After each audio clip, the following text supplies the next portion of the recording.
it's Meredith. Okay, I literally never do second and third takes on any post, and this one is giving me a little trouble, and here's why. I feel like I have so much I want to say about it in a 2-minute vlog, and it's going to be nearly impossible.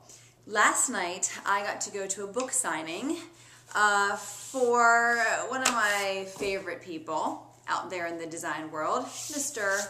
Nate Berkus. Yes, indeed. Nate Berkus came to a bookstore 5 minutes from my house. And I have met Nate on different occasions. My husband's worked with him, and I think of him as a friend from afar. And so, you know, I wanted to go and support him and his new book. So Nate's new book, The Things That Matter, is not at all just a decorating book. You know, a book that you flip through and you just go, oh, that interior is so beautiful and I could never have that, but it's fun to dream about. No, this book is all about people and their stories, and how the stories of their lives and their pasts and their passions and desires, how all of those things really dictate what they put into their homes and what they surround themselves with.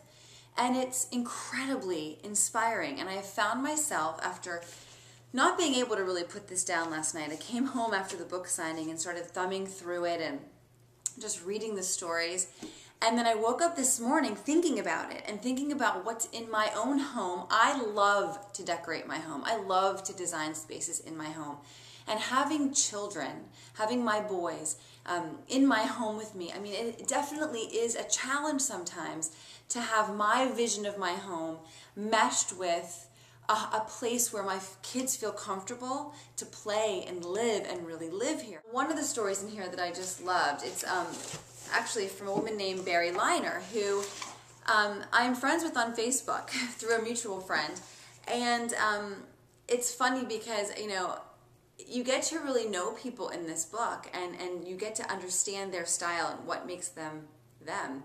And I love her stories. And, you know, this is a picture of her in front of this giant bulletin board where she's got like all these things that just matter to her. And it's like what we all want to do. We all want a wall like that just reminds us of, you know, when we were teenagers and we could tack up anything we wanted. But, you know, how many of us give ourselves permission to surround ourselves with things that we just love? Whether a designer or a trend expert says this, like Nate says, it's the hot color, so we all go out and, you know, paint our rooms that color. Or, you know, chevron is the hot pattern, so we all surround ourselves with chevron patterns, whether we like them or not. Those days are over, and I love that Nate is giving all of us permission to really search inside of ourselves and our own stories and surround ourselves in our homes with those things that make our family ours. I don't know, and our homes ours. So I highly recommend this book.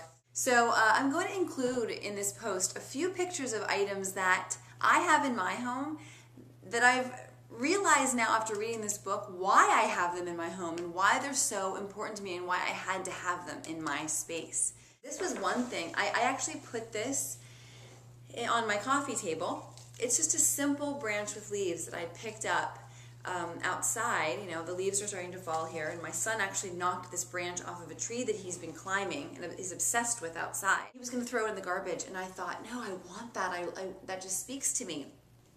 And it's more than because it's just fall.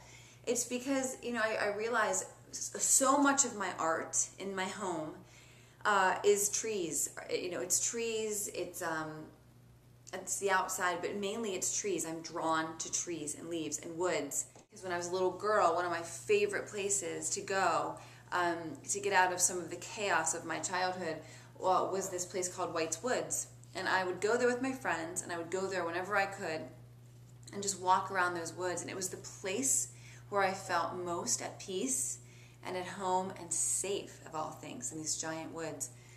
So anyway, it made me really think about the fact that all of my art, well, not all of it, but most of my art centers around trees. It's so interesting. Okay, so anyway, there's a little side story. Pick up Nate's book. You will not be disappointed.